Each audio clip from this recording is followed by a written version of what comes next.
and that last caller talked about it. If you want to talk about the two franchises and how differently they've been assembled, how differently they operate, and then, of course, you extrapolate all that, how differently the results have been, and how consistent the Nats have been, and the talent that they've bankrolled, that they've developed themselves, they've drafted, they've kept in-house. I mean, remember the knock on this team was they never could get their draft pick signed. They could never get their first-round draft pick signed. All this momentum started with you signed Strasburg, you signed Harper, you kept them in-house, you broke that mold. Redskins haven't broken any molds. If anything, they've just continued old stereotypes of this team.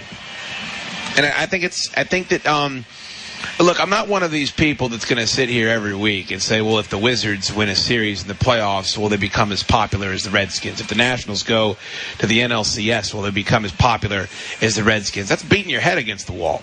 There's no point in even talking about that. But they don't need to be. They don't. There's one thing I know about living in Washington, D.C. and the surrounding areas my whole life, is that this town is not a blank town. It's not a football town. It's not a baseball town. It's an event town, and it's a winning town. And they love a winner. They love it when someone comes in and sweeps them off their feet. And why not? I'm not going to sit here and criticize you for being interested in a team when they're good. Why would you go down and watch your local team get their brains beat in night out? That is expensive. One last thing, though, before we move on from the Redskins game, and this is terrible. Can you serve us some beer that isn't expired? Can you serve us some... I can look to my left here as I'm broadcasting live from the outfield at Nats Park and see about 35 craft beers that I can drink. A lot of them are from Virginia. A lot of them are from Washington, D.C. They were brewed probably within the last month or two. Can you not serve me World Cup Bud Light if I'm going to spend $10 a beer inside of your stadium after I spent $50 to park?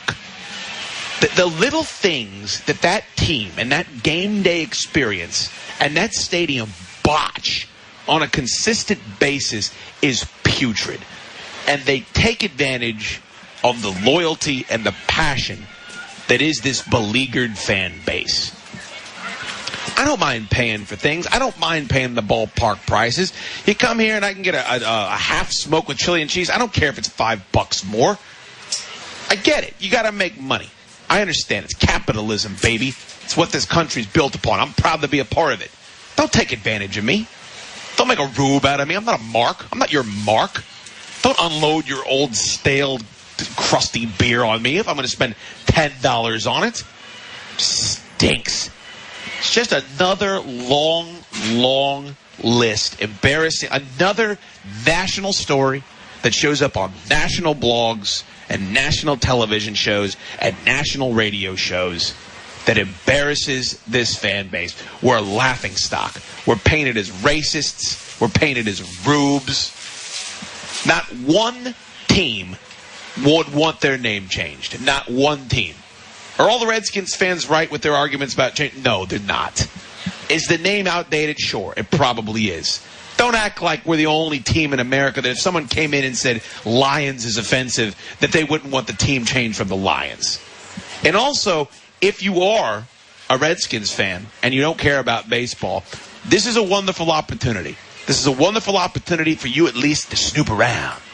Remember when Ace Ventura was coming home to his apartment and Mr. Chickadance thought that he heard all those animals in there and he jiggled the keys and he told Mr. Chickadance to snoop around? Do that with this Washington Nationals team. Poke your head in. They're going to be in the postseason. The weather's going to be beautiful. Your football team's going to blow again. You don't have to stop liking them. I'm not asking you to stop liking them. And you Nationals fans, you should stop asking Redskins fans to stop liking the Redskins too. Because they ain't going to do it and you come across as pissy and petulant. Embrace. Embrace. I'm a UFC fan. I'm not going to sit there because you don't know all of the rules and say you shouldn't like my sport. No, I would like for you to learn my sport and for you to become a fan. That's the opportunity we have in front of ourselves right now, everybody. As the Redskins do you-know-what down the side of their leg for another season while the Washington Nationals clinch home field advantage. While I have a moment, it is incumbent